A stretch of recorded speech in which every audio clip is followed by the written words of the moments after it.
Ce qui est important en termes de conception pédagogique, c'est d'avoir une bonne analyse des besoins et de savoir les objectifs pédagogiques. Alors, vous allez vous dire, Rémi, il est en train de refaire un des cours qu'on a vu précédemment. Considérons que ça va être une piqûre de rappel, mais aussi des éléments qui vont vous permettre d'adapter vos contenus. Peut-être que vous avez l'habitude de créer pour du présentiel. En tout cas, c'est un des points importants. Ayez toujours en tête que la personne qui va suivre un cours en autonomie va être livrée à lui-même.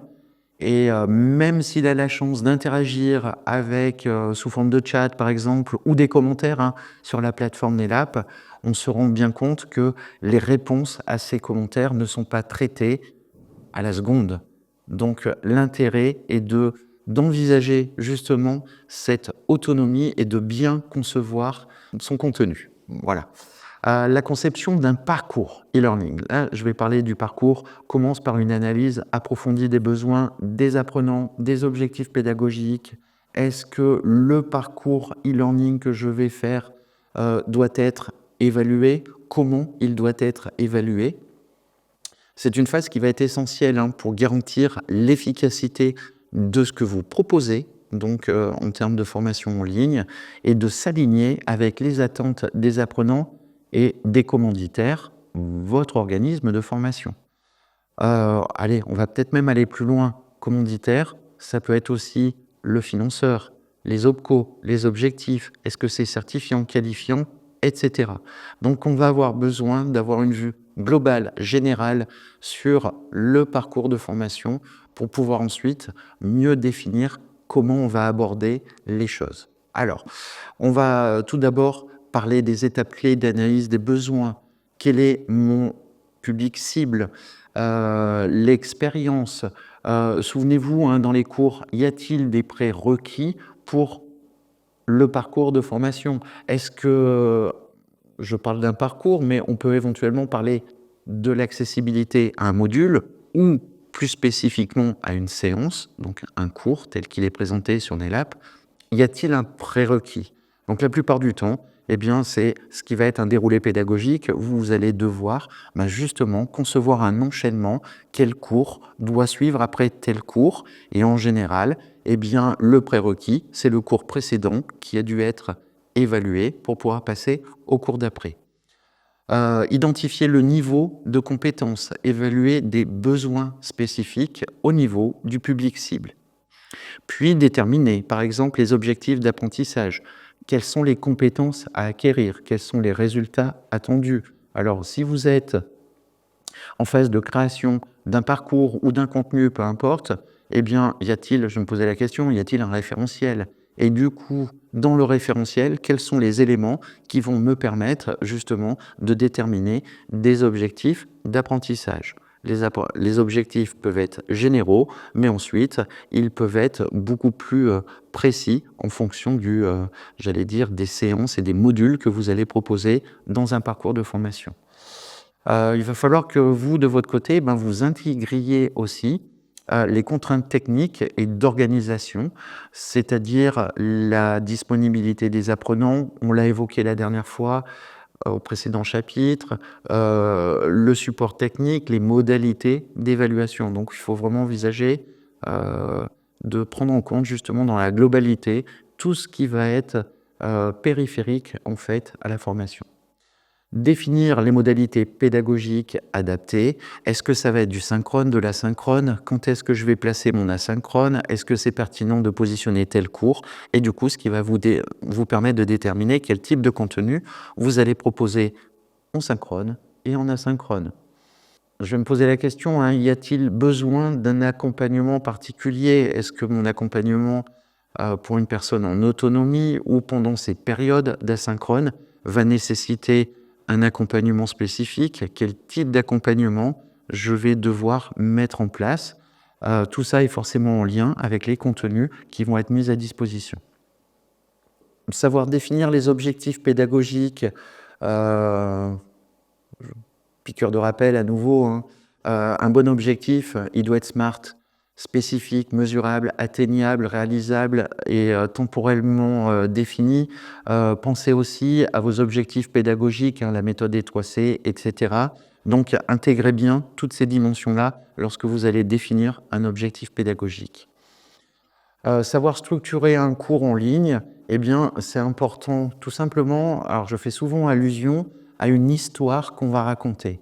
C'est vrai qu'un formateur, quand il anime un cours en présentiel, eh bien, il va avoir sa posture, son attitude, sa manière d'aborder les choses, qui est propre à lui-même, mais qui, on ne s'en rend pas forcément compte, hein, vous l'analyserez, je pense, dans une forme de pratique, c'est de se dire, ben, quand j'anime un cours, j'ai un séquençage de mon cours et je sais qu'à certains moments, il va y avoir des questions-réponses avec les apprenants. Je vais vérifier qu'ils ont bien compris telle ou telle notion.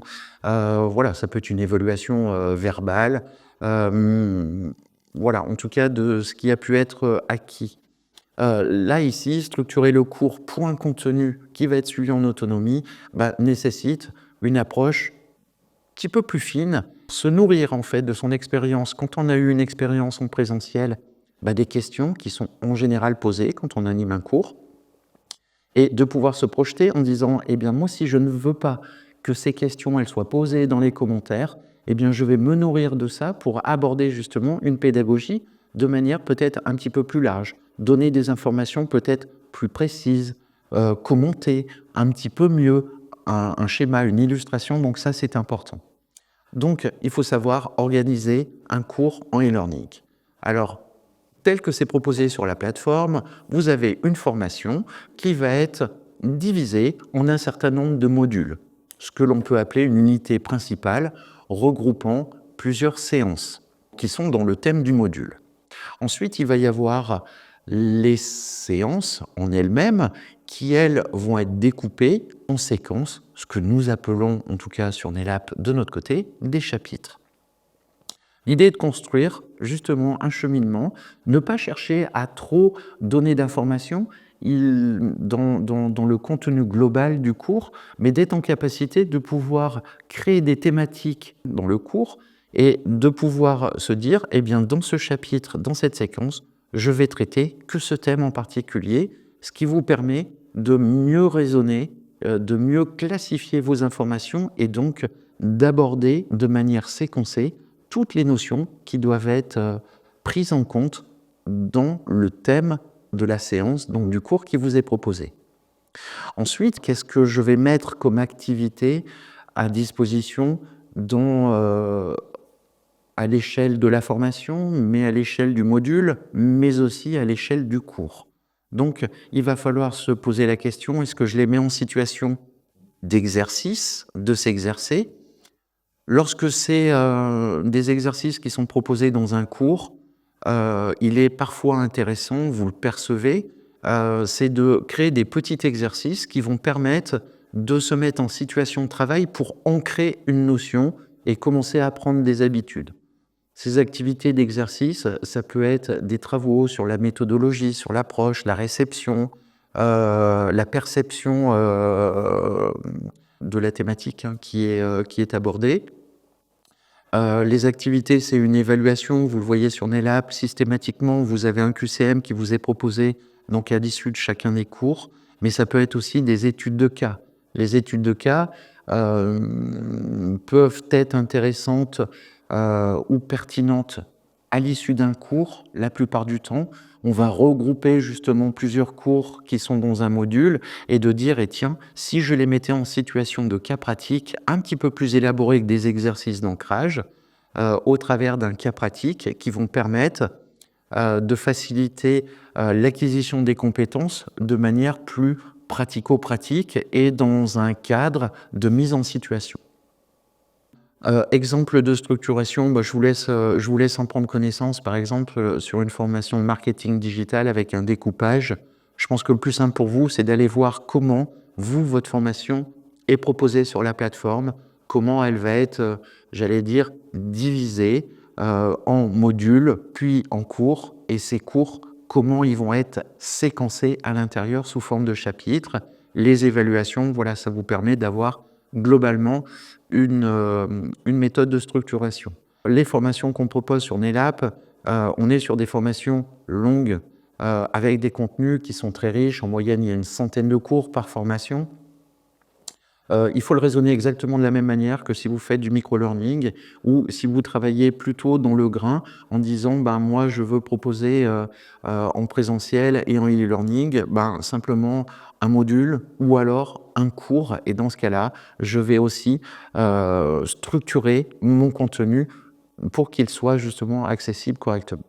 Tenez toujours compte, hein, du fait que, ben, la structuration doit être logique, progressive et respecter un niveau de difficulté sans décourager l'apprenant. Donc il faut aussi, utiliser des techniques qui vont, permettre à des apprenants, si on arrive sur des contenus qui sont un peu plus techniques, de pouvoir les rassurer et parfois pour les rassurer, c'est simplement une mise en exercice, simple qui va lever en fait les doutes de difficulté qui va lui permettre de progresser correctement. Alors en termes de type, d'activité, ça peut être des lectures de contenu, ça peut être des articles et donc des liens que vous pouvez partager sur des sites internet, ça peut être des documents PDF que vous mettez à disposition, ça peut être des supports visuels et cetera et cetera. Ça peut être aussi des vidéos, alors plus ou moins interactives, tout va dépendre de ce que, vous avez sous la main, vous, dans votre catalogue de vidéos. Peut-être que vous allez être amené à les créer, ces vidéos et dans ce cas-là, ce sera le cours sur la création des contenus vidéo. En tout cas, ça peut être des capsules pédagogiques animées, interactives, les quiz, les évaluations, donc on en parlait tout à l'heure, les exercices pour valider les connaissances. Hem, Peut-être qu'en parallèle, des forums d'échange, ou des espaces d'interaction entre apprenants et formateurs sont intéressantes. On le retrouve sur la plateforme NELAP au travers des commentaires, mais aussi, la messagerie instantanée, hein, cet outil qui est donc intégré à la plateforme et qui vous permet aussi, de solliciter, peut-être un référent, par rapport à la formation sur laquelle vous êtes positionné. Et on l'a vu tout à l'heure, donc les cas de mise en situation pratique, études de cas, qui peuvent être faits aussi. On peut proposer du projet tutoré, il faut que ce soit bien élaboré aussi et intégré à la plateforme. Ça, par contre, ça demande à avoir justement une bonne connaissance et de bien définir de bons objectifs pour pouvoir mettre les apprenants en situation de travail et donc structurer correctement son contenu. En termes de rédaction, de contenu engageant, alors, que ce soit sous forme de texte, de vidéo, de quiz, on a un certain nombre de méthodes et d'outils, en tout cas en tenant compte de principes de rédaction. Je vais rien vous apprendre, on est typiquement dans, la capacité à communiquer à l'écrit, à l'oral, les 2, les documents audio. Qu'est-ce que je vais mettre à disposition comme, contenu et sous quel format? Ce qui est important à retenir, c'est que le contenu, il doit être clair et simple. Encore une fois, en termes de communication, je fais des phrases courtes, une idée par phrase, un thème par paragraphe. Tout est perfectible. Attention, hein, quand vous êtes en création de contenu pédagogique, votre premier jet, il est jamais bon parce que vous êtes plutôt focalisé sur le contenu. Parfois, vous avez besoin de mettre en test justement vos contenus pour ensuite les reprendre et les rendre plus efficaces. Donc là, ça fait partie aussi des étapes d'un projet pédagogique, de se dire: «J'ai déjà un contenu, je le teste et je le fais évoluer au fur et à mesure». Mais je peux le faire évoluer aussi en fonction de la progressivité, c'est-à-dire introduire des concepts de manière graduelle. Vous vous souvenez, cette histoire de chapitrage et une idée principale par chapitre, donc par séquence, ben, c'est vraiment cette notion-là qui vient s'appliquer. Être en capacité aussi, ben, d'utiliser des illustrations et des exemples.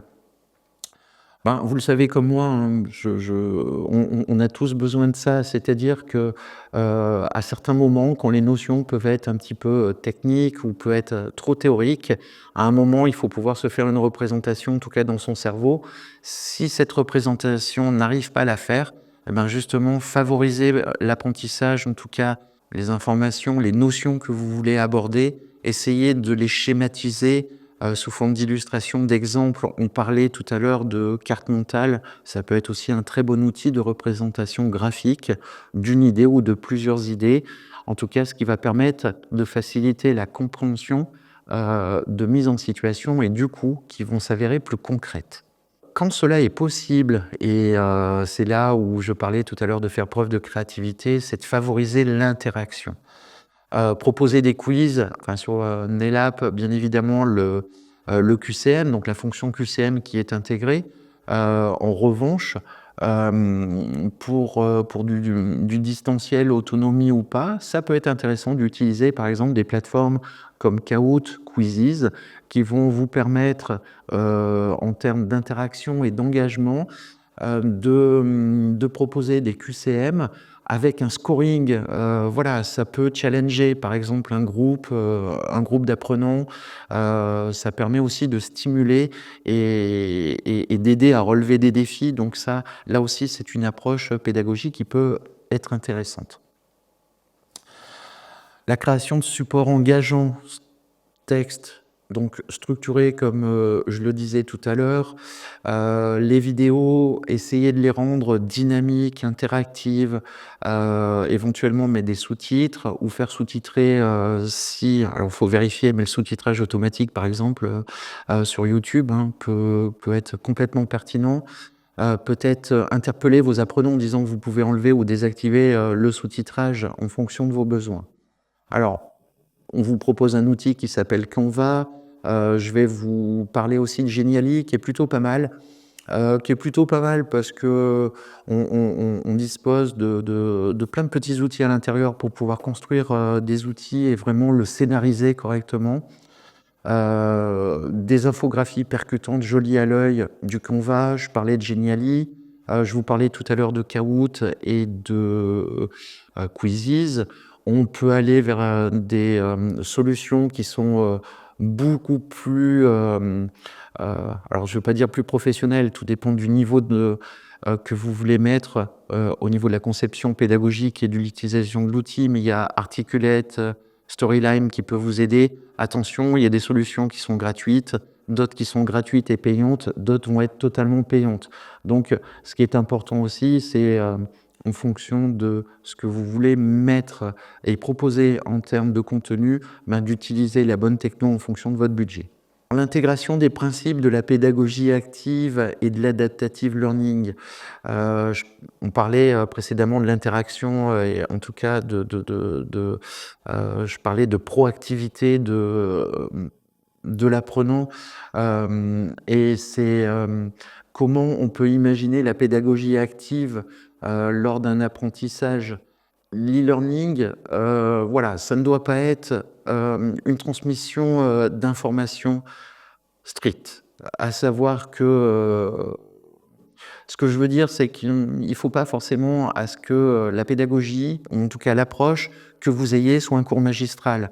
Parce que je pense que tout le monde est capable d'aller à la FNAC ou dans une autre librairie pour acheter un livre. Et là, dans ce cas-là, voilà, l'idée en tout cas, c'est de ne pas aborder et présenter les choses sous cette manière-là. On peut aborder l'apprentissage en utilisant le problème, la résolution d'une problématique réelle, par exemple. Ça peut être des notions de learning by doing, ça veut dire des simulations, des exercices pratiques. Peut-être comme vous avez pu le rencontrer sur certains des cours, alors qui se prêtent justement à ces situations-là. Ça peut être l'apprentissage collaboratif. C'est là où l'outil de messagerie instantanée peut parfois être intéressant lorsque des apprenants, je parlais du projet tutoré tout à l'heure, mais peut-être que ça peut être mis en place en autonomie, mais dans ce cas-là, peut-être que ça peut être bien de travailler en groupe. Et donc, qu'est-ce que je vais utiliser comme outil qui va favoriser justement le travail et la gestion de projets en groupe et peut-être travailler sous forme de forum d'échange ou de fonctionnalités qui peuvent être intégrées aux différentes plateformes. La notion d'adaptative learning,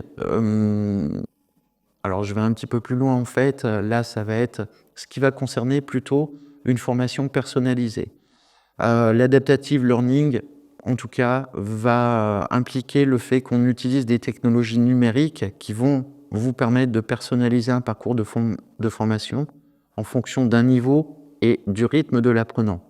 Alors ça, c'est des éléments qui peuvent être importants. Encore une fois, on va tenir compte des limitations techniques que peuvent nous offrir les différentes plateformes ou les différents outils qu'on a pu évoquer depuis le début de ce cours. L'adaptative learning, c'est peut-être la possibilité de dire quand j'identifie un frein, une difficulté d'un apprenant, et peut-être que je vais le mettre en soutien. Ce soutien, peut-être que je vais le faire en classe virtuelle, en groupe ou en individuel, mais ça peut être aussi la mise à disposition de contenus spécifiques que je peux mettre en complément en fait du parcours initial que j'ai pu proposer, ou alors j'en tiens compte dans l'offre initiale que je peux proposer à mon apprenant. Alors, je vous propose différents exemples possibles, à savoir l'individualisation des parcours. Ça va consister, en tout cas dans le e-learning, notamment à des modules qui vont s'ajuster selon des besoins. Je vous donne un exemple, la formation employée d'accueil administratif et d'accueil est proposée à une cible de public qui est sur une cible plutôt CAP, donc des personnes qui vont être proposées avec un niveau, c'est pas péjoratif, mais assez bas.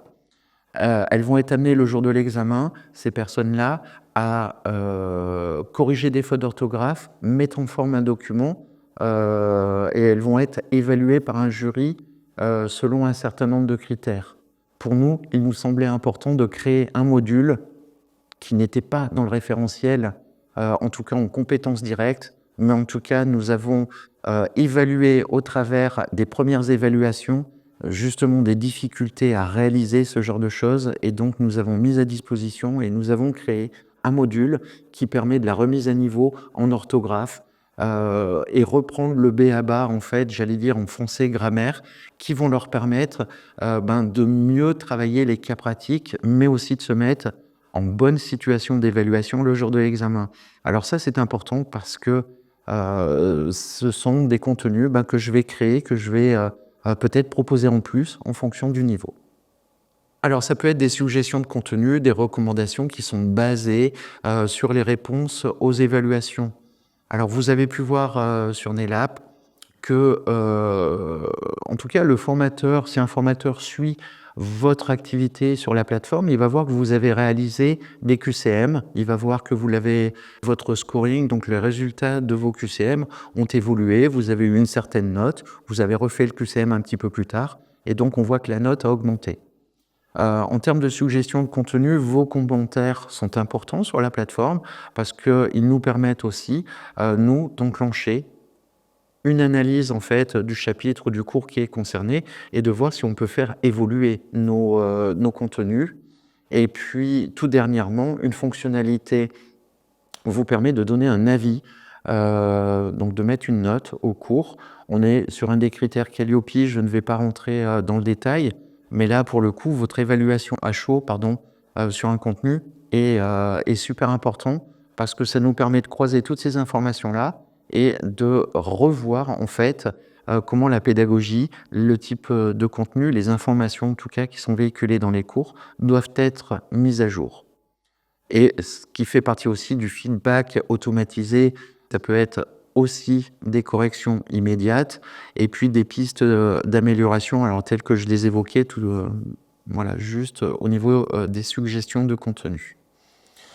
Alors, pour aller un petit peu plus loin dans l'outil d'adaptative learning, on est complètement sur un principe d'ajustement des contenus en fonction des besoins, la capacité de s'adapter aussi à son public, ce qu'on a vu au-dessus. Et puis, alors, ce qui vous est proposé, c'est Knewton, Smart Sparrow, qui sont des plateformes d'apprentissage interactif. Ces accès sont payants. Voilà, sont des outils qui ont été conçus pour l'adaptative learning. Il n'est nullement obligatoire d'utiliser ces plateformes spécifiquement pour ça. Il faut aussi essayer d'étudier quelles sont les fonctionnalités du ou des outils que l'on utilise. Alors, je vous laisse aller voir un petit peu plus en détail. Vous avez du texte en dessous sur la conception d'un parcours e-learning, les bonnes pratiques, en tout cas, qui permettent d'optimiser l'engagement. Et puis, tout ce qui concerne l'adaptative learning, là, on est sur des phases d'évolution, en tout cas, qui font que ce soit pour répondre à des marchés publics, répondre aux exigences des financeurs, je parle exclusivement, peut-être, mais pas que, au parcours de formation de type titre professionnel. L'adaptative learning, en tout cas, fait partie des critères qui vont impliquer l'organisme de formation, à savoir s'adapter en cours de formation et d'être en capacité de proposer des choses qui vont remédier à des situations pénalisantes dans un parcours de formation qu'on a pensé au préalable. Donc ça, c'est super important. Donc je vous laisse prendre connaissance donc, du texte ci-dessous et je vous invite tout de suite à passer au chapitre suivant.